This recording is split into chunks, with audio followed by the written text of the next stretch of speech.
How's it going, everyone? Welcome back. In the third round of the 2023 draft, the Cincinnati Bengals, which what I would call a shocking pick. It's shocking, but not surprising at the same time. It's shocking based on who was on the board. The Cincinnati Bengals go with safety Jordan Battle, passing up on what could have been Darnell Washington, what could have been DeJuan Jones, what could have been Kelee Ringo. Interestingly enough, guys that were, projected first, second rounders in a lot of mock drafts. I guess that's why mock drafts are an entertainment thing and not actually what teams are thinking. But we talked about DeJuan Jones, and I don't know. DeJuan in the third round seemed like a great chance worth taking. And I think that's why you question is, was it a good decision for the Bengals to go safety in the third round when you had, again, if they didn't trade back for a sixth round pick that probably, let's be frank, doesn't turn into anything. They trade back wouldn't help the Chiefs out so they can get their player. They could have had Darnell Washington, an absolute monster on the line. But at the same time, I think a lot of teams realize, and that's why he went later than a lot of other tight ends, was, hey, this guy is a dominant run blocker. But how much can we trust him in the pass game? And, for that reason, he wants to be on a run-heavy scheme more than likely to fit it off, work out. DeJuan Jones, on the other hand, supposedly, reportedly put on weight after the combine. People were concerned about that. Seems like a really complete tackle. Somebody might be picking up late in the draft. We'll see. Bengals not going to do it, but you say, hey, could it take some chances those guys late in the third? They go with safety Jordan Battle out of Alabama instead. And you say, well, safety you need. And you know what? You stop and think about it and say, hey, you bring in Scott, you got Dax Hill, but how confident can you be?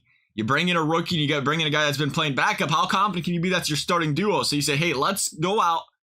Let's get a veteran safety in Jordan Battle. Yeah, we called him a veteran. 3 years under Nick Saban starting in that Alabama defense. I think this guy is instantly a guy that can be a plug-and-play kind of player and make a difference on this defense.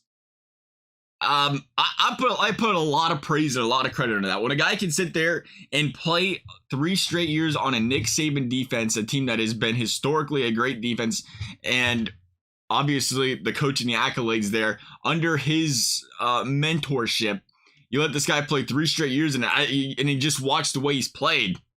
You can tell his football IQ's there. You can tell he sees the plays well. He reads the plays well. You want to knock on one thing, it might be the pursuit. The angles he takes sometimes could be better, but he does a great job in the run. He does a great job playing deep, and he's a versatile safety.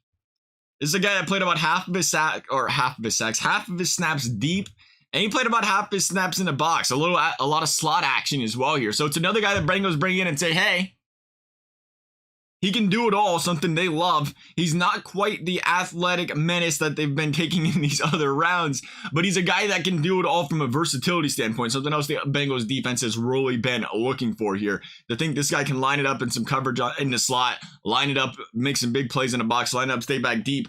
I don't want to say it reminds me of Dax Hill because I think they're different players, but it reminds you of the ideology behind Dax Hill can do anything they ask him to there in the secondary, and you bring in 2 safeties that are more than capable of that, and what Lou Anarumo can possibly be drawing up here on defense. I love it.